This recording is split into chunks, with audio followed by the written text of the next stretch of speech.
Hi guys, welcome back to my channel incredible lifestyle. I hope आप सब ठीक होंगे। आज रमज़ान स्पेशल में मैं आप लोगों के साथ शेयर करने वाली हूँ पकोड़ा बिरयानी की रेसिपी, जो कि बहुत ही टेस्टी तैयार हुई है। पकोड़े तो रमज़ान में ऑलमोस्ट हर एक के घर में रोज़ाना ही बन रहे होते हैं, रोज़ नहीं तो एक दिन छोड़कर तो बनते ही हैं। तो इसे ही थोड़ा सा ट्विस्ट देने के लिए हमने पकोड़ा बिरयानी बनाई है। तो इसकी रेसिपी क्या है, वीडियो को स्टार्ट कर लेते हैं।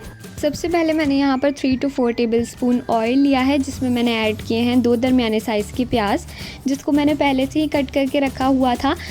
वो शामिल करके मैं इन्हें अच्छे से ब्राउन होने दूंगी। जैसे ही प्याज ब्राउन हो जाए, इसमें मैंने ऐड किया है 2 टेबलस्पून लहसुन अदरक का पेस्ट, और इसे मैं डाल कर अच्छी तरह से भून लूँगी। नेक्स्ट मैंने इसमें ऐड किया है 2 दरमियाने साइज़ के टमाटर और 3 से 4 हरी मिर्चें हैं, इसे भी बारीक चॉप करके रखा हुआ था। वो ऐड करके हम थोड़ा सा टमाटर को सॉफ्ट होने देंगे।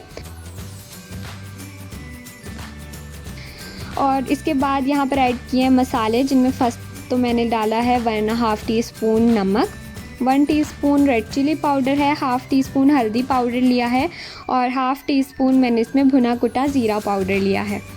इन्हें डालकर हम अच्छी तरह से मिक्स करेंगे, थोड़ा सा भून लेंगे। और इसके बाद मैंने यहाँ पर 3 to 4 टेबलस्पून इसमें बिरयानी मसाले का ऐड किया है, और सारे मसाले डालकर अब इसे अच्छी तरह से हम भून लेंगे।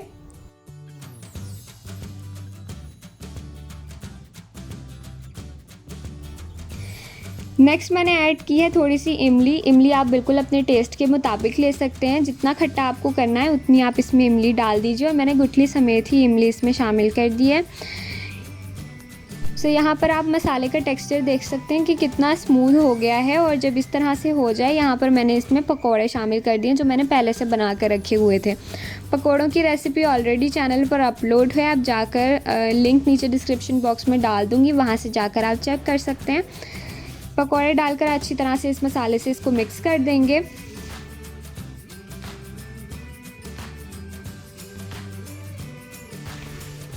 और आखिर में बिल्कुल 1 घूंट पानी डालकर मैं इसे थोड़ा सा हल्की आंच पर पकने दूंगी। और बस थोड़ी सी देर पकाने के बाद मसाला हमारा ऑलमोस्ट रेडी है। इसको हम साइड पे कर देंगे, ठंडा होने देंगे, और चावल के लिए पानी बॉईल कर लेंगे। तो यहाँ पर चावल मैंने 1 कप लिए हैं, तो उसके अकॉर्डिंग मैंने पानी रखा है। और पानी में मैंने शामिल किए हैं 2 कड़ी लीव्स और थोड़ी सी काली मिर्चें ली हैं साबुत। इसके अलावा मैंने इसमें शामिल किया 1.5 टीस्पून नमक। चावल पहले से ही भिगो कर रखे हुए थे, और जैसे ही पानी गर्म हुआ, इसमें चावल ऐड कर दिए हैं हमने। और नेक्स्ट मैंने इसमें इसको थोड़ा सा खट्टा करने के लिए लेमन जूस ऐड किया है। ये भी आप अपने टेस्ट के अकॉर्डिंग ऐड कर सकते हैं, जितनी खटाई आपको पसंद है। और इसके बाद अब हम इसे इतनी देर बॉईल होने देंगे। हमें इसे 80% तक चावल को बॉईल करना है, जैसे कि हम नॉर्मल बिरयानी में करते हैं। और इसके बाद हम चावल छान लेंगे। तो यहाँ पर आप देख लीजिए कि चावल बॉईल हो चुके हैं।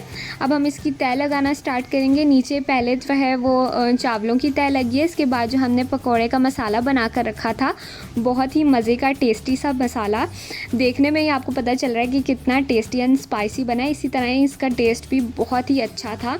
उसकी तह लगाई है। नेक्स्ट मैंने दोबारा से ऊपर चावलों की तह लगाकर उसको फैलाकर अच्छे से, नेक्स्ट मैंने इस पर ज़ीरा स्प्रिंकल किया है एंड ऑरेंज फूड कलर।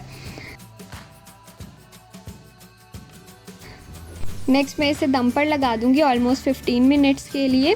और 15 मिनट के बाद यहाँ पर आप देख लीजिए कि बिरयानी बनकर हमारी बिल्कुल रेडी हो चुकी है। और इसे हम अच्छे से मिक्स कर लेंगे। और ये देखिए कितनी मज़े की और टेस्टी लग रही है, बहुत ही अच्छे बनी है। पकोड़े तो हम ऑलमोस्ट हर रोज़ ही बनाते हैं, लेकिन वो प्रॉपर एक मील नहीं होता। तो आप ये ट्राई करके देख सकते हैं रमज़ान में, और बहुत ही अच्छी बनती है। आपकी कैसी बनी है, ट्राई करके हमें ज़रूर बताइएगा। वीडियो पसंद आई हो तो लाइक, शेयर एंड चैनल को सब्सक्राइब ज़रूर कीजिएगा। मिलती हूँ आपसे नेक्स्ट वीडियो में। Till then guys, bye bye.